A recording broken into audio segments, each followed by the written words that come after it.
समाज के लोगों के दबाव के कारण जल्दी जल्दी में मेरी शादी हो गई थी। आखिर बिन माँ बाप की बच्ची जो थी, लेकिन जल्दीबाजी में बिना सोचे समझे किया गया एक रिश्ता मेरी जिंदगी को तार तर करने के लिए काफी था, जिसे समय रहते मेरे चाचा और ताऊ जी की बदौलत संभाल लिया गया और संयुक्त परिवार का महत्व भी समझ में आ गया। आज की शाम भी रोज की तरह ही था। घर के अधिकतर सदस्य अपने अपने कमरों में थे। मैं रसोई में अपना काम निपटा रही थी। अचानक बाहर से मुझे मेरे पति की आवाज सुनाई दी। शायद वो मुझे बुला रहे थे। अभी थोड़ी देर पहले ही वो अपने जिम से घर लौटे थे। आखिर उनकी आवाज सुनकर गैस को धीमी आंच करके मैं रसोई से निकलकर अभी बाहर आई ही थी कि इससे पहले कि मैं उनसे कुछ पूछती, एक जोरदार थप्पड़ मेरे गाल पर आकर लगा। कुछ पल के लिए सब कुछ सुन्न सा हो गया। ना मुझे कुछ सुनाई दे रहा था, ना ही मुझे कुछ दिखाई दे रहा था। मैं जमीन पर एक तरफ गिरी पड़ी थी, पर उस एक थप्पड़ की गूंज पूरे मोहल्ले में गूंज चुकी थी।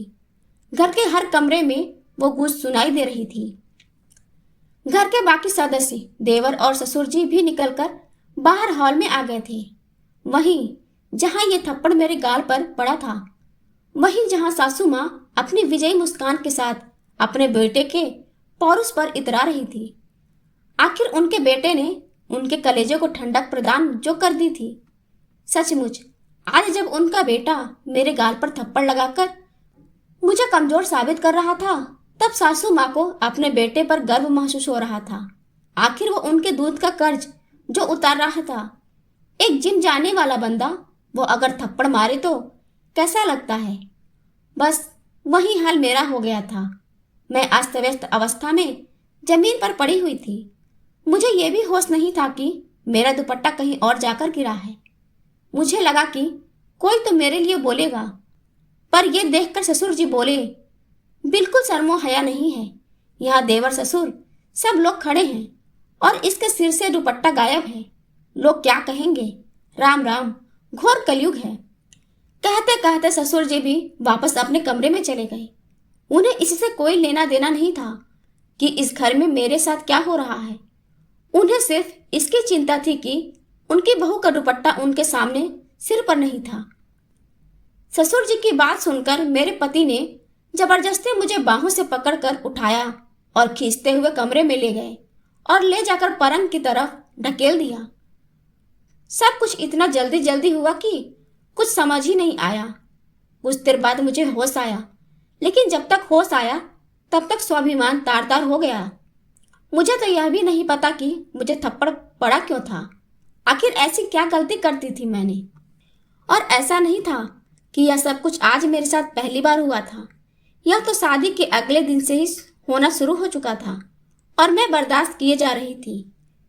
दुर्भाग्यवश बहुत ही नीच घटिया घर में मेरी शादी हो गई थी। अभी तक तो मेरी शादी को सिर्फ 1 महीना ही हुआ है, पर यह 1 महीना कोई सपने जैसा नहीं था।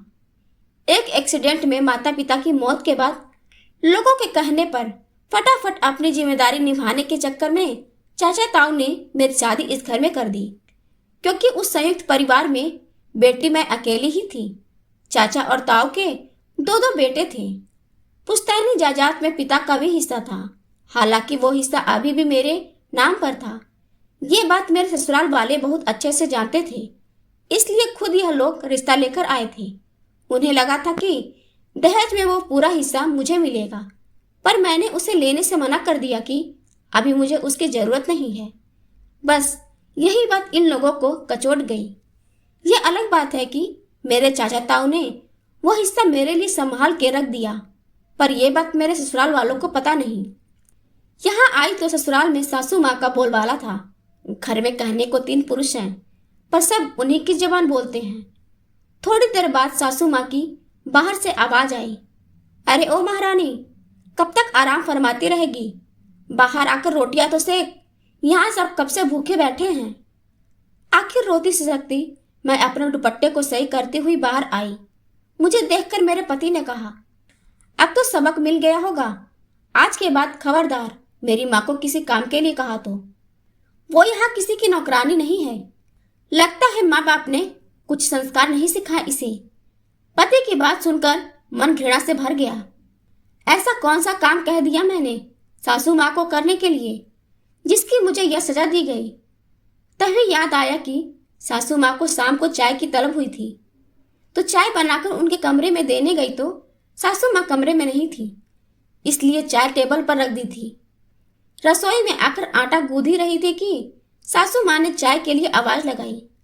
आटे से हाथ सने होने के कारण सिर्फ इतना ही तो कहा था कि आपके कमरे में टेबल पर ही रखी है, ले लीजिए। भला यह भी कोई काम हुआ?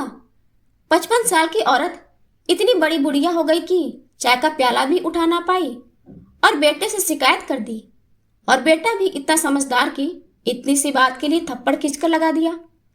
अभी 1 महीने पहले तक इनके घर में ऐसे कौन से नौकर चाकर लगे हुए थे जो इनकी माँ काम नहीं करती थी।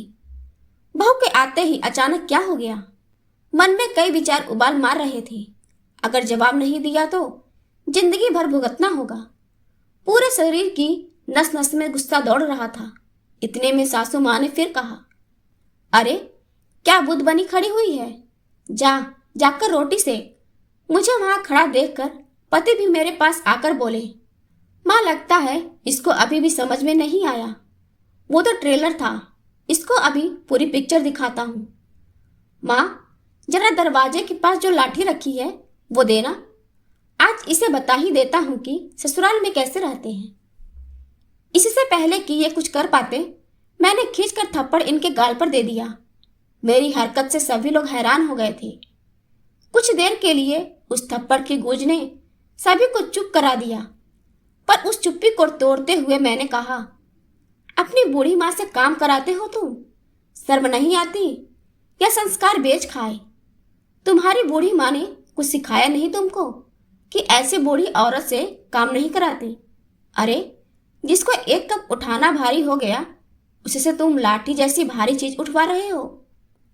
मेरी बात सुनकर गुस्से से मेरा पति अपने गाल सहलाते हुए मेरी तरफ देख रहा था। तभी सासू माँ फुफकार कर बोली, तेरी इतनी हिम्मत की मेरे बेटे पर हाथ उठाया? कैसी औरत है तू? अपने पति की इज्जत नहीं करती? बेहुदा औरत लोक लाज के लिए ही सही अपने हाथ को काबू में नहीं रख सकती थी। सासू माँ आप तो बड़ी महान हैं। जब बेटा बहू को थप्पड़ मार रहा था तो वह उसकी मर्दानगी थी। अब बहू ने पलटकर थप्पड़ मारा तो बेहूदगी। मैं बर्दाश्त करने वालों में से नहीं हूं। तभी ससुर जी भी चिल्लाते हुए बोले, इसे घर से धक्के मारकर निकालो।